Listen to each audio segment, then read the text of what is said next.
Hi guys, welcome back to the new lecture. आज के इस लेक्चर में हम लोग करने वाले हैं रैंक ऑफ मैट्रिक्स को डिस्कस। किसी भी मैट्रिक्स का रैंक क्या होता है और ये हमको बताता क्या है और इसका हम आगे किस तरह से यूज़ करेंगे, मैं इसके बारे में आज आपको बताने वाला हूँ। तो मैट्रिक्स का रैंक होता क्या है? The number of linearly independent rows और column in a matrix is called rank of matrix and is denoted by this sign. मतलब हम इस साइन से इसको डिनोट करेंगे।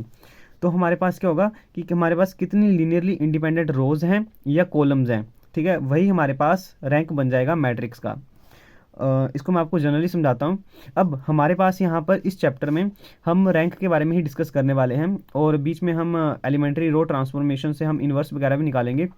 तो अब इस रैंक को निकालने के लिए हमारे पास बहुत सारे मेथड हैं और उन सभी मेथड्स के बेस पर ही हमारे पास जो इसकी डेफिनेशंस है वो भी अलग अलग बन के हमारे पास आती हैं। लेकिन उन सब का मतलब एक ही है कि कितनी उसमें लीनियरली इंडिपेंडेंट रोज या कॉलम्स हैं, ठीक है। तो अब हम इसके बारे में डिस्कस करेंगे। आज के इस लेक्चर में मैं आपको दो मेथड्स के बारे में बताने वाला हूँ। एक तो हमारे पास होगा सिंपल डिटर्मिनेंट मेथड और जो सेकंड मेथड होगा वो होगा हमारे पास इक्लोन फॉर्म में, ठीक है। तो जो सेकंड वाला मेथड होगा वो इंपॉर्टेंट होगा क्योंकि वो आगे हम जब लीनियर इक्वेशंस के सोल्यूशन निकालेंगे तो उनमें भी वो बहुत ज़्यादा यूज़ हो जाता है, ठीक है। तो अब मैं आपको इसके बारे में बताता हूँ।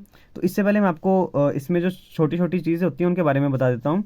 जैसे अभी मैं अगर आपको जनरल फॉर्म में बताऊँ तो मैट्रिक्स की जनरल फॉर्म मेरे पास क्या होगी, A11 A12, ये मैंने आपको लास्ट टाइम भी बताया था। सो ऑन मैं ले रहा हूँ A1 N तक, यानी कि N कॉलम मैंने लिए हुए हैं। एंड यहाँ पे आ जाएगा A21 A22 so on A2N तक। ऐसे ही चलेगी ये AM1 AM2 so on AM तक, ठीक है। ये जो लास्ट एलिमेंट होता है ये हमको ऑर्डर बता देता है। यहाँ पे इसका क्या ऑर्डर निकल रहा है, M क्रॉस N, मतलब इसमें M रोज हैं और N कॉलम्स हैं, जो कि आपको देखने से ही पता चल रहा है। अब यहाँ पर M और N में कोई भी छोटा बड़ा हो सकता है। यहाँ पे क्योंकि मैंने जनरल फॉर्म ली हुई है तो यहाँ पर अभी तक मैंने आपको बताया नहीं है। अब मैं आपको यहाँ पे एक इंपॉर्टेंट बात बताने वाला था जो कि इस रैंक की प्रॉपर्टी है कि जो हमारे पास रैंक होगा, अब मैं मान लो इस मैट्रिक्स को A मान लेता हूँ, ठीक है।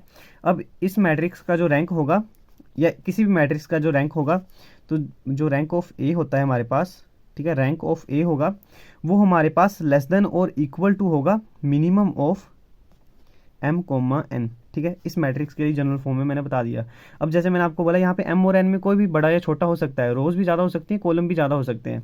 तो अब इन दोनों में जो मिनिमम होगा ना, तो वो जो रैंक होगा वो हमेशा या तो उसके इक्वल होगा या तो उससे छोटा होगा, कभी भी उससे बड़ा नहीं हो सकता। मतलब अगर मान लो कोई मैट्रिक्स है जिसका ऑर्डर मेरे पास है 2 × 7, तो अब मेरे पास क्या मिलेगा, मेरे पास कि जो रैंक है वो या तो 2 के इक्वल हो सकता है तो 2 से छोटा होगा। तो इसके पास ऑप्शन क्या होंगे, 2 1 एंड 0। 0 सिर्फ नल मैट्रिक्स का रैंक होता है, तो यानी कि इसके पास 2 और 1 जो है वो ऑप्शन बचेंगे रैंक के लिए। अब ये 2 से बड़ा नहीं हो सकता क्योंकि उसमें जो मिनिमम होगा वो 2 ही होगा और मैंने इंडिपेंडेंट रो और कॉलम के बारे में बात की है, ठीक है।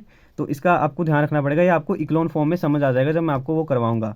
तो अब मैं आपको क्वेश्चन करवाता हूँ और मैं बताता हूँ कि हमने रैंक किस तरह से फाइंड करना है। और रैंक का मतलब क्या है कि कितनी लीनियरली इंडिपेंडेंट रोज हैं या कॉलम्स हैं, ठीक है। अब यहाँ पर मेरे पास क्वेश्चन है जिसमें मेरे पास कोई मैट्रिक्स ए दी हुई है जो कि इस तरह से डिफाइन है। अब मैंने इसका रैंक निकालना है। तो सबसे पहले इसका जो ऑर्डर है वो है मेरे पास 3 × 3। हो सकता है कि यहाँ पे रोज ज़्यादा हो या कॉलम ज़्यादा हो, वो आपके पास क्वेश्चन में दिया होगा। तो उन दोनों में जो मिनिमम होगा तो जो रैंक है वो उसके इक्वल या उससे छोटा होगा। फिलहाल के लिए इन दोनों में जो मिनिमम लेंगे तो वो हमारे पास 3 ही आएगा। तो हमारे पास रैंक के क्या ऑप्शन है, या तो 3 होगा या तो 2 होगा या तो 1 होगा, ठीक है। सबसे पहले ये वाली बात आपको क्लियर होगी। तो अब हम यहाँ पे क्या करेंगे, अब मैं इसको आपको सबसे पहले डिटर्मिनेंट के तरीके से बताने वाला हूँ। तो हम क्या करेंगे, सबसे पहले जो सबसे बड़ा ऑर्डर मेरे पास बनने वाला है, जैसे मैंने बोला ना इसका जो मिनिमम होगा उसके वो इक्वल होगा या उससे छोटा होगा, तो आपने सबसे पहले वही देखना है। तो यहाँ पे मेरे पास फिलहाल के लिए मिनिमम 3 आ रहा है। तो अब मैंने 3 × 3 का ही जो कि यहाँ पर ऑलरेडी है उसका मैंने डिटर्मिनेंट चेक करना है। फिर मैं उसको देखूंगा कि वो नॉन जीरो आ रहा है या जीरो के इक्वल आ रहा है। अगर वो जीरो के इक्वल आ जाता है तो उसका जो रैंक होगा फिर वो 3 नहीं होगा, ठीक है। और अगर नॉन जीरो आ जाता है तो इसका मतलब उसका रैंक 3 ही है। अब मान लो कि मैंने 3 × 3 का जो डिटर्मिनेंट है उसको चेक किया और वो 0 के इक्वल आ गया, तो इसका मतलब जो रैंक है वो नहीं होगा फिर 3। तो हम फिर उससे छोटे ऑर्डर की करेंगे, यानी कि फिर हम 2 × 2 की कोई भी हम यहाँ से एक माइनर उठा लेंगे 2 × 2 का, फिर हम उसका डिटर्मिनेंट चेक करेंगे। और अगर फिर से वो नॉन जीरो आ जाता है तो रैंक हमारे पास 2 हो जाएगा। लेकिन अगर वो फिर से 0 के इक्वल आ गया तो हम उससे छोटे ऑर्डर को फिर से ऐसे ही करेंगे। तो ऐसे ही हमारे पास चलता रहता है, ठीक है। मेथड आपको समझ में आ गया, अब मैं इसको करके बताता हूँ। तो सबसे पहले हमने इसका डिटर्मिनेंट निकालना है, डिटर्मिनेंट ऑफ ए। यहाँ पे 0 आ रही है तो फर्स्ट कॉलम के करस्पॉन्डिंग में इसको ओपन करता हूँ, तो यहाँ आ जाएगा 2 × -9 प्लस का 8 एंड ये वाला 0 बन जाएगा +2 एंड मेरे पास आ जाएगा -2 +3 जो कि मेरे पास आ रहा है -2 एंड यहाँ पे मेरे पास आ रहा है +2 विच इज़ इक्वल टू 0। देख लो, अब मैंने 3x3 ऑर्डर का जो डिटर्मिनेंट था वो चेक किया था, वो मेरे पास 0 के इक्वल आ गया। इसका मतलब क्या है कि जो रैंक ऑफ ए है that is not equal to 3, वो 3 के इक्वल नहीं हो सकता। अब हम इससे छोटे ऑर्डर की चेक करेंगे, यानी कि हम 2x2 की चेक करने वाले हैं अभी। तो 2x2 की मैं कोई भी यहाँ से माइनर उठा लूँगा। अब देखो यहाँ पे क्या होगा कि एटलीस्ट अगर कम से कम अगर एक भी हमारे पास माइनर ऐसा मिल जाता है 2x2 का जो कि हमारे पास नॉन जीरो आ रहा है, ठीक है, तो इसका मतलब वो जो रैंक होगा उसका 2 बन जाएगा। लेकिन यहाँ पर चलो अच्छा आपको मैं ये इक्लोन फॉर्म में समझाता हूँ। तो यहाँ पर अब मैंने कोई भी एक उठा लेना है, जैसे मैंने अभी फिलहाल के लिए यही उठा लिया क्योंकि यहाँ पे 0 आ रहा है। तो मैंने अगर यही एक जो माइनर है 2x2 का वो उठाया तो क्या हो जाएगा, 3 × 2 चेक करूँगा तो मेरे पास क्या आ जाएगा 6 -0 विच इज़ इक्वल टू 6। तो 2x2 का एक माइनर मेरे को यहाँ पे मिल गया जो कि मेरे पास नॉन जीरो आ रहा है, ठीक है। तो इसका मतलब इसका जो रैंक है वो क्या बन जाएगा, rank of A is equal to 2 बन जाएगा। एटलीस्ट 1 माइनर अगर मेरे पास एग्जिस्ट कर जाता है तो रैंक उसका वही बन जाएगा, अगर नॉन जीरो एग्जिस्ट कर रहा है तो। और अगर 0 के इक्वल हो गया तो हम उससे छोटे ऑर्डर को चेक करेंगे। ये मेथड अभी आपको समझ में आ गया। मैं एक और क्वेश्चन करवाता हूँ। तो अब यहाँ पे मेरे पास एक और क्वेश्चन है जिसमें मेरे पास एक मैट्रिक्स दी हुई है। अब इस मैट्रिक्स का ऑर्डर है मेरे पास 2x4, ठीक है। 2 इसमें रोज़ हैं और 4 इसमें कॉलम्स है, तो इसका ऑर्डर बन जाएगा 2x4। अब हमने इसका रैंक निकालना है। अब सबसे पहली बात, इसका रैंक किसके इक्वल आएगा, जो मैंने आपको प्रॉपर्टी बताई थी, इन दोनों में जो मिनिमम है उसके इक्वल या उससे छोटा होगा। तो इन दोनों में मिनिमम कौन है, 2, यानी कि रैंक जो वो 2 के इक्वल होगा या 2 से छोटा होगा, वो 2 से अभी बड़ा नहीं हो सकता। तो यहाँ पे क्या होगा, या तो रैंक 2 बनेगा या तो 1 बनेगा। तो अब मैं इसका रैंक चेक करूँगा। तो जैसे मैंने आपको बोला था कि दोनों में जो मिनिमम होगा, जैसे यहाँ पे 2 है तो मैंने उसी ऑर्डर की, यानी कि 2x2 ऑर्डर की मैंने जो माइनर होगा उसका मैंने डिटर्मिनेंट मतलब चेक करना है, फिर उसको देखना है कि वो 0 आ रहा है या नॉन जीरो आ रहा है। तो अब मैंने यहाँ पर जैसे पहला ही उठा लिया यहाँ से, तो यहाँ पर ये बन जाएगा 2705 को ले रहा हूँ मैं, ठीक है। मैंने डिटर्मिनेंट चेक करना है भी 2705 का, which is equal to 5 × 2 10 -0 which is equal to 10 and which is not equal to 0, non zero मिल गया। इसका मतलब क्या है कि रैंक ऑफ ए मेरे पास आ गया 2, ठीक है। क्लियर हो गया यहाँ से। वैसे ही आप कोई और माइनर भी ले सकते हैं, जैसे अगर आप इसको ही लेते तो मेरे पास यहाँ पे भी क्या बनना था, -9 बनना था, तो भी मेरे पास वो नॉन जीरो आ रहा है, तो इसका मतलब इसका जो रैंक है वो 2 बन जाएगा।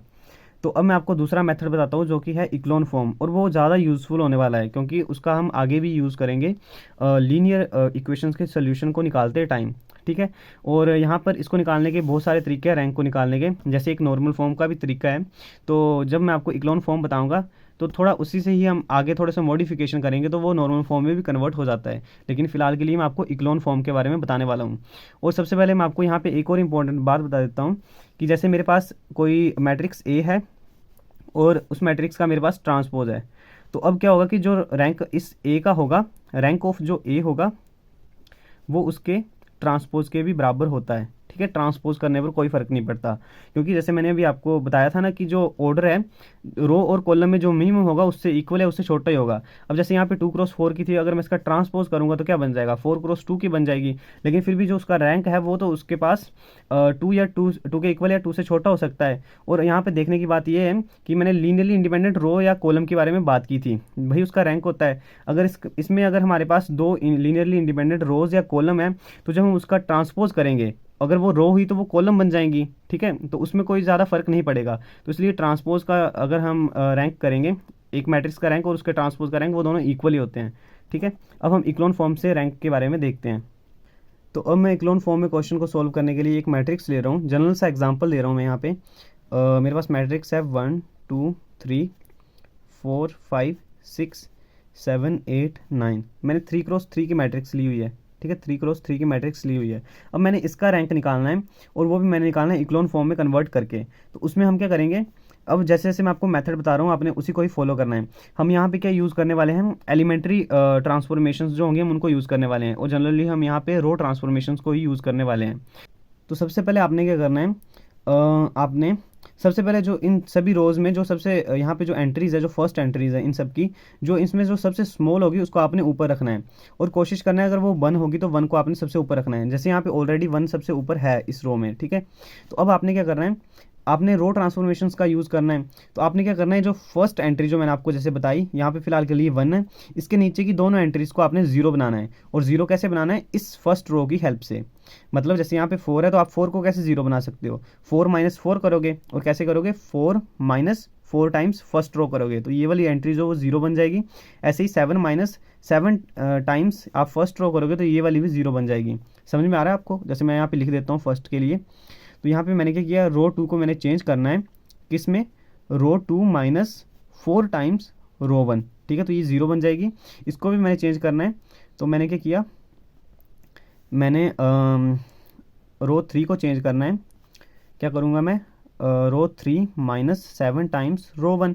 अब ये जो मैंने ट्रांसफॉर्मेशन लिखी है यही मैं यहाँ पे लगा दूंगा तो मेरे पास क्या आ जाएगा, फर्स्ट रो सेम रहेगी 1 2 3, this -4 times this 0, this -4 times this करूँगा मैं तो क्या आ जाएगा, 4 × 2 8 आ जाएगा, 5 - 8 माइनस के 3 आ जाएगा, एंड दिस -4 टाइम्स यानी कि 12 है और 6 - 12 करूँगा तो माइनस के 6 आ जाएगा। ठीक है, अगर आपको यहाँ पे डायरेक्ट माइनस करने नहीं आ रहा है तो आप यहाँ पे साइड में लिख भी सकते हो, उससे आपको आसानी हो जाएगी करने के लिए।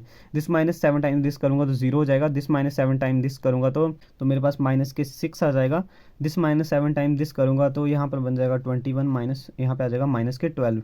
ठीक है, तो मेरे पास ये आ गया। अब आपने सेकंड स्टेप में क्या करना है, अब जो हमारे पास ये आती है इसको हम जनरली हम पीबिट्स बोलते हैं। ठीक है, हमारे पास ये पीबिट है, ये भी पीबिट है, इनको हम पीबिट्स बोलते हैं। तो अब जैसे हमारे पास ये आ रही है पीबिट तो हमने क्या करना है, इसके नीचे की जो एंट्री है उसको हमने 0 बनाना है। जैसे यहाँ पे -6 है तो हमने इस सेकंड रो की हेल्प से इसको 0 बनाना है। अब हमने फर्स्ट रो को नहीं छेड़ना है। ठीक है, अब हमने थर्ड रो की जो एंट्री है इसको भी हमने 0 बनाना है। और अब हम क्या करेंगे, तो यहाँ पे मैं एक बार फिर से ट्रांसफॉर्मेशन लिख रहा हूँ। तो यहाँ पे आ जाएगा, रो 3 को मैंने चेंज करना है। रो 3 को चेंज करूँगा, कैसे करूँगा, जो रो 3 है इसको रो 2 की हेल्प से चेंज करने वाला हूँ। तो इसको मैं किस तरह से ऑपरेट करूँ कि ये वाला 0 बन जाए। जब -6 + 6 होगा तो +6 कब बनेगा, जब मैं इसको 2 के साथ मल्टीप्लाई करूँगा और दिस माइनस दिस कर दूंगा तो क्या आ जाएगा, -6 + 6 आ जाएगा तो ये 0 बन जाएगा। यानी कि रो 3 माइनस क्या करूँगा, 2 टाइम्स रो 2। ठीक है, ट्रांसफॉर्मेशन आपको समझ में आ गई। अब मैं यही यूज़ करूँगा तो यहाँ पे मेरे पास आ जाएगा, फर्स्ट रो मेरे पास सेम रहेगी। आपको इस क्वेश्चन में बताने के लिए थोड़ा सा टाइम ले रहा हूँ मैं, आपको नहीं तो एक बार समझ में आ गया तो आप इसको इजीली कर सकते हो। 0 - 3, फिर आपको ट्रांसफॉर्मेशन लिखने की जरूरत भी नहीं पड़ेगी। एंड यहाँ पे क्या आ जाएगा, 0, दिस -2 टाइम्स दिस करूँगा तो 0 बन जाएगा। अब देखो जब मैं इसको 2 के साथ मल्टीप्लाई करूँगा तो ये माइनस के 12 बनेगा, माइनस के 12 और प्लस के 12 बन जाएगा जब मैं माइनस करूँगा तो ये 0 बन जाएगा ये भी। अब देखो ये आ गया 0। ठीक है, अब इसके आगे हमने नहीं करना है। तो अब देखो यहाँ पे, अब आपने क्या करना है, जो ये इक्लोन फॉर्म में एक टाइप से कन्वर्ट हो चुका है। तो अब हमने यहाँ पे क्या करना है कि जो हमारे पास नॉन ज़ीरो रोज़ आ रही हैं, जैसे एक ये रो आ रही है, एक ये रो आ रही है, जिसमें मतलब जिसमें कोई ना कोई एक एंट्री है नॉन ज़ीरो। ठीक है, तो ये हमारे पास 2 रोज़ बन रही हैं तो यही इसका रैंक हो जाएगा। तो यहाँ से हमारे पास क्या पता चला कि जो रैंक ऑफ ए है वो हमारे पास आ गया 2। ठीक है, और जितनी पीबिट्स होती हैं, जैसे यहाँ पे 1 और 2 पीबिट्स आ रही हैं, उसके इक्वल ही हमारे पास रैंक आता है। या आप नॉन जीरो रो से आप इसको इजीली याद रख सकते हो। तो हमारे पास ये आ गया रैंक। अब मैं जल्दी से एक क्वेश्चन करवाता हूँ इसी तरीके से, फिर आपको ये समझ में आ जाएगा। तो अब मेरे पास क्वेश्चन है इस तरह से, इसको मैं मैट्रिक्स ए कंसीडर कर लेता हूँ। अब मैं इसका रैंक निकालूंगा। अब देखो हमारे पास इस मेथड का फ़ायदा ये है जो मैंने अभी आपको बताया कि हमारे पास बड़ी बड़ी मैट्रिक्स पे आ जाएंगे तो हम उनका रैंक भी इजीली निकाल सकते हैं, क्योंकि हमने सिर्फ ट्रांसफॉर्मेशन का ही तो यूज़ करना है। तो अब मैं यहाँ पे क्या करने वाला हूँ, वैसे अगर आप इसको देख के बता सकते हो कि इसका रैंक आपके पास क्या आने वाला है।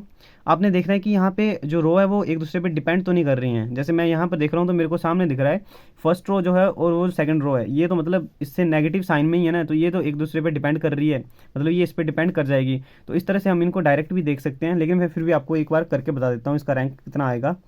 तो अब मैं ट्रांसफॉर्मेशन नहीं लिख रहा हूँ, आप लिख लेना अगर आपको समझ में नहीं आ रहा होगा।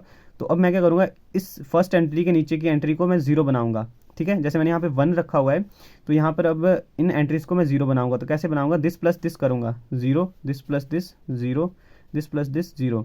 अब इसको 0 बनाऊंगा तो क्या करूँगा, this -2 times this -2 times first row करूँगा तो मतलब मेरे पास 0 आ जाएगा ना। तो यहाँ पे आ जाएगा 0, दिस -2 टाइम्स ये भी 0 बन गया, दिस -2 टाइम्स 8 - 8 ये भी 0 बन गया। 2 रोज तो हमारे पास यहीं पे 0 आ गई। अब इसको करूँगा तो मेरे पास क्या आ रहा है, -3 है और यहाँ पे मेरे को मतलब 3 चाहिए, तो यहाँ पर मैं 3 के साथ मल्टीप्लाई करूँगा और इन दोनों को ऐड कर दूंगा तो दिस बिकम 0। एंड यहाँ पे क्या आ जाएगा, -6 + 3 टाइम्स दिस, ये कर रहा हूँ ना मैं, -6 + 3 टाइम्स दिस यानी कि 3 × 2 6 एंड -6 + 6 0 बन जाएगा मेरे पास। एंड यहाँ पे 3 के साथ मैंने मल्टीप्लाई किया हुआ था तो 3 4 12 आ जाएगा, और -9 मैं करूँगा इसमें तो आ जाएगा मेरे पास 3।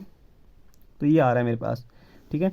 अब यहाँ पे मतलब आगे इसको मैं प्रोसीड तो कर नहीं सकता, अब मैं यहीं पर चेक कर लूँगा कि मेरे पास कितनी नॉन ज़ीरो रोज़ आ रही हैं। एक ये आ गई, एक ये आ गई, तो इसका रैंक कितना आ गया, rank of matrix A is equal to 2, ठीक है। तो ये वाला मेथड ईजी था ना आपके लिए करने के लिए। देखो मैंने सिर्फ एक स्टेप में ही मैंने इसका आंसर निकाल दिया, तो ये मेथड आपके लिए इजी होने वाला है, और इस मेथड को सीख लेना, या आगे भी आपके पास लीनियर अलजेब्रा में बहुत यूज़ होने वाला है। तो नेक्स्ट हम करने वाले हैं, जो कि नेक्स्ट लेक्चर में करेंगे, वो होगा हमारे पास नॉर्मल फॉर्म में कन्वर्ट करके। उसके बाद हम इन्वर्स निकालना सीखेंगे एलिमेंट्री ट्रांसफॉर्मेशन के यूज़ से।